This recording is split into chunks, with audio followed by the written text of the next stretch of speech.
The whole purpose of this is to provide a detailed answer to a question I receive very often. Many times people want to know simply where to begin in Nietzsche. What should we start with? And not only that, but where to continue reading after some first text that they read.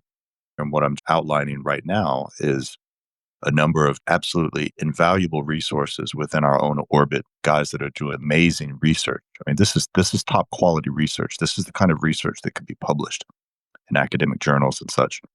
So Nostromo is an amazing resource there, his Substack.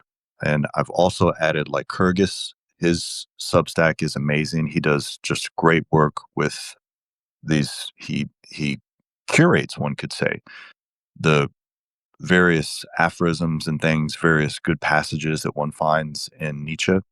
He's got a lot of those up there. He did an amazing thing with Herodotus as well. So again, just some great guys in the orbit.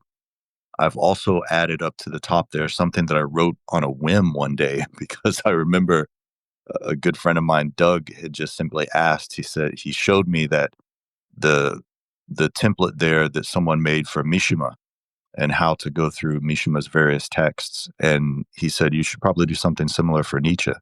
We've got a number of guys in our orbit very, very interested in Nietzsche and do really good work in Nietzsche. And so that's why it's always funny that we're often getting so heavily attacked by people calling us like Nietzsche bros or something like that. I suppose in some instances it applies. In most instances it probably doesn't, because on the one hand, is the person you're talking about, do they even know Nietzsche, right? What you find in Nietzsche is a first-rate philosopher whose rhetoric cannot be separated from his thought. And so that always has to be taken into consideration. Nietzsche knew that he would be misunderstood. He was hoping he would be misunderstood because there's a certain amount of misunderstanding that's needed for Nietzsche's much larger political project. So all of these things come into play here.